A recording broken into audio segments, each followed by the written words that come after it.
Thank you, sir. Thank you, sir. Please go ahead, madam. Madam, please go ahead. Thank you, sir.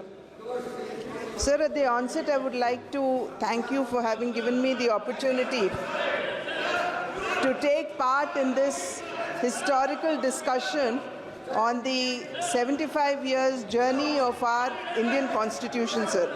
I deem it a great honor and privilege to be partaking in this discussion today, and it would be our bounden duty to be paying our respects to the framers of our Constitution, one of the tallest statesmen of our country, Dr. Baba Saheb Bhimrao Ambedkar ji, who had actually chaired the drafting committee, and also the 389 members of the Constituent Assembly who had contributed to the framing of our Constitution. And besides them, sir, also Shri B.N. Rao ji, who was the constitutional advisor at that point of a time, and Shri S.N. Mukherjee, who was the chief draftsman of our Constitution too, sir. Sir, it is pertinent here to draw the attention of the respected House to the observations made by Professor Tom Ginsburg, who was a professor at the University of Chicago. And he had studied very closely and analyzed 200 constitutions across the world that were adopted after 1798. And he had categorically mentioned that the relevance of these constitutions were for a period of 17 years. And when we look around our country and take into consideration the countries around our own, we will realize that Sri Lanka had replaced its constitution thrice, Pakistan had replaced it 6 times, and Nepal had replaced it 5 times, sir. But we have a great constitution which had withstood the time and had completed 75 years, sir. And therefore, on behalf of the 140 crore Indians, I would like to thank the Honorable Prime Minister Shri Narendra Modi ji for having declared November 26th as a constitutional day, which is but a befitting tribute to the framers of our Constitution. Sir, ours is recognized to be the second oldest constitution and also perceived to be one of the longest detailed documents, sir, which also encompasses the pluralistic values of our country. Sir, we need to realize here that this is simply not a legal document, but it seeks to provide, it's a moral guide which seeks to provide equal rights and opportunities to all the citizens of our country. Sir, the outstanding feature of our Constitution is the balance that it displays between adaptability and rigidity, sir. I say adaptability because it had withstood 106 amendments, it had subsumed 106 amendments, sir. And I would say rigidity because it has not lost, it has not compromised with the core values at all. Sir, I would here like to quote the words of Baba Saheb Ambedkar when he said, "The Constitution is not a mere lawyer's document, and its spirit is always the spirit of the age." This reflects the strength of our Constitution, sir.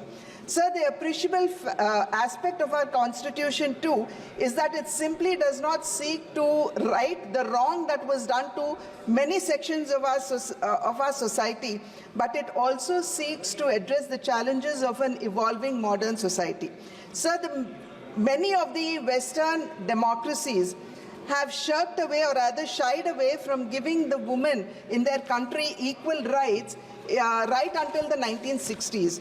But sir, it was our Constitution that gave the women of our country equal rights, even as equal voting rights, even as early as 1949. And sir, this might have been a revolutionary decision at that point of a time. Sir, it simply not gives the women equal voting right, but it also ensures equality to the women and protects them from discrimination, which is reflected in the various articles of our Constitution. For example, Article 14 ensures equality before law and equal protection of laws. Article 15 prohibits discrimination by any state on gender basis. Article 16 ensures equality of opportunity in employment. Article 39D ensures equal pay for equal work. Article 42 directs the states to provide humane working conditions, maternity leave, and there are many more articles, sir. The reason why I am quoting these articles here today is that these various articles have been made possible and have found their way into the Constitution of India because of the great work done by 15 wonderful, great and brave women of the Constituent Assembly. Sir, I would like to quote some of them and also remind the House the work that they have done, sir. Sir, Srimati Sarojini Naidu was one of them, and she promoted the importance of national identity symbolized in the national flag. Sir, Begum Qudsiya Ejaz Rasoolji, who strongly opposed communal reservations, sir, but she advocated minority education. Srimati Ammu Swaminathan, which one of the colleagues had just mentioned, who was fondly called Ammukutti, who spoke on the economic issues and the problems of women workers. Hansa Jeevaraj Mehta, who advocated fundamental rights and rights for women too. Here, sir, I would like to quote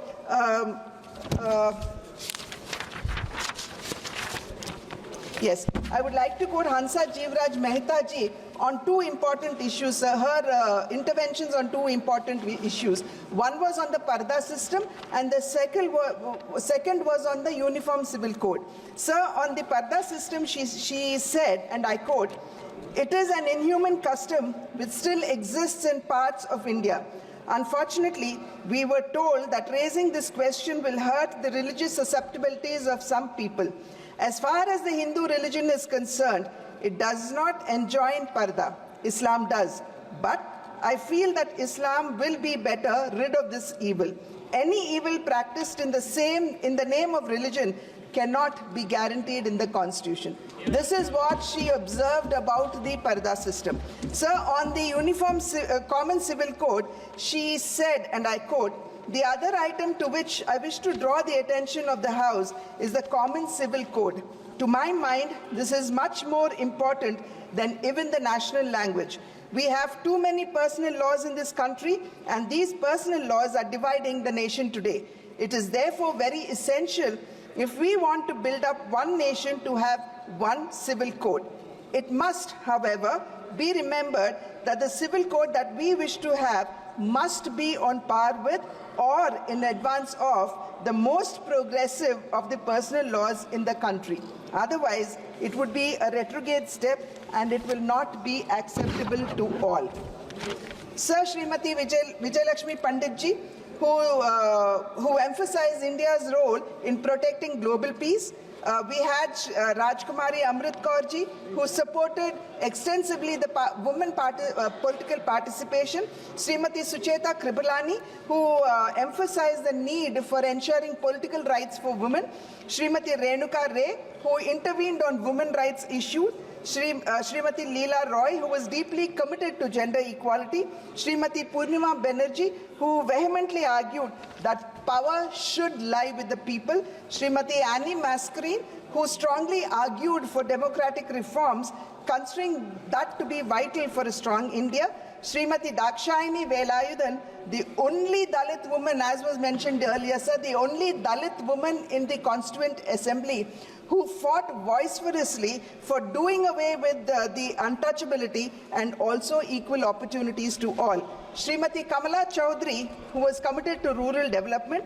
Srimati Durgabai Deshmukh, whom we all know, she was instrumental in setting up family courts in the country. And Srimati Malti Chaudhary, who advocated land reforms, social justice, and rural welfare policies to the women in rural India. So these remarkable women have left an indelible mark on the Constitution of India.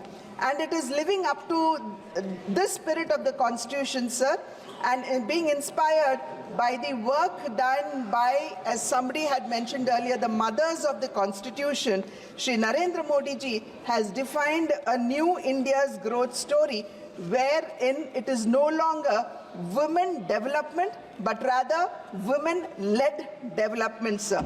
Today, women in our country would no longer be passive recipients of the benefits of certain schemes, but rather to promote women-led development, sir, our focus should be on nutrition, health, and education, which is exactly what the Narendra Modi ji-led government is doing today. So the direct benefit transfer scheme under the Matrutva Vandana Matrutva Surakshit Yojana has today resulted in healthy mothers giving birth to healthy children and thereby a healthy nation.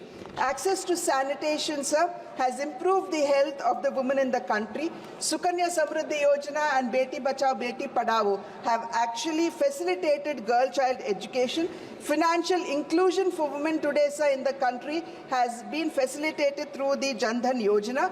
The maternal benefit bill, which has sought to extend the paid maternity leave for women from 12 weeks to 26 weeks, has ensured that the children of our country do get the mother's care. And the Namo drone Didi has empowered our women farmers in rural India. And the microfinance that we are actually facilitating for the women in our country has converted them into entrepreneurs under the Stand Up India scheme, sir.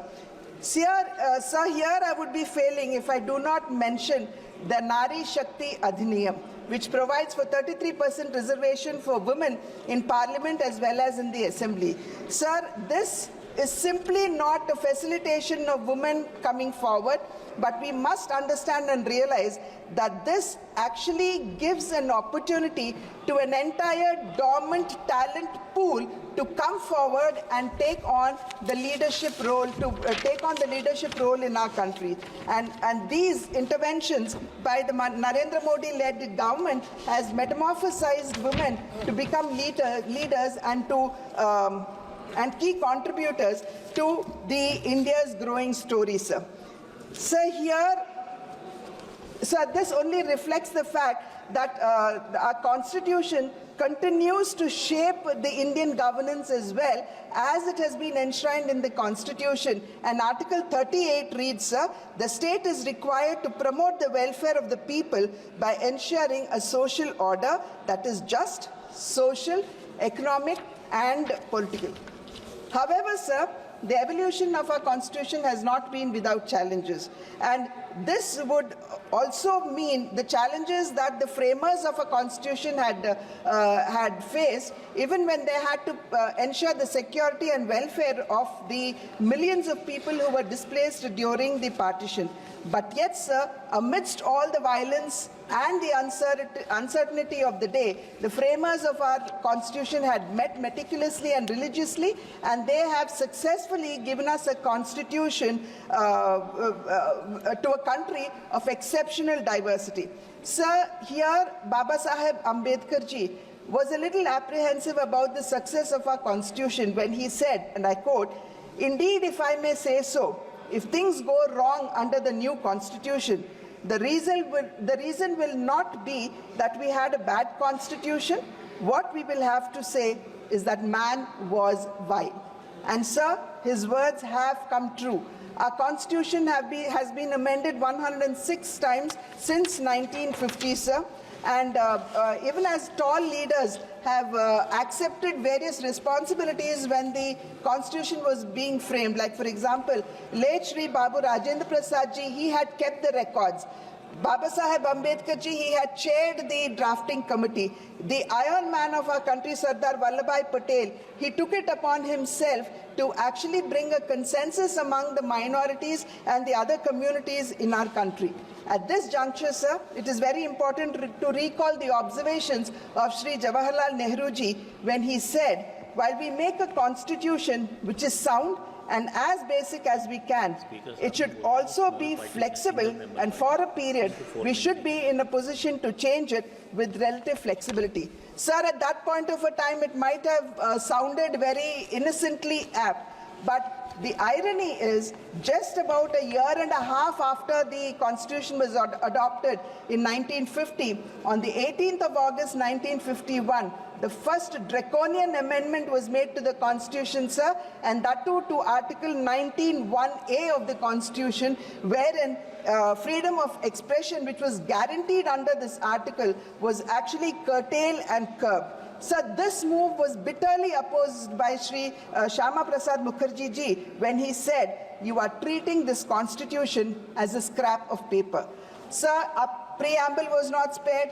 Many of my colleagues had actually spoken about it when the words socialist and secular was introduced into a preamble, and Baba Saheb Ambedkar ji had vehemently said that socialists should not be added in the preamble at that point of a time because no one typical governance style should be imposed upon the citizens of our country. Of course, sir, the emergency of 1975-77 is a stark reminder of the violation of the provisions of the Constitution and an encroachment on the fundamental rights of the citizen of our country. Since the adoption of our Constitution, sir, the Union government had dismissed democratically elected governments 134 times, largely during when the principal opposition party was in power.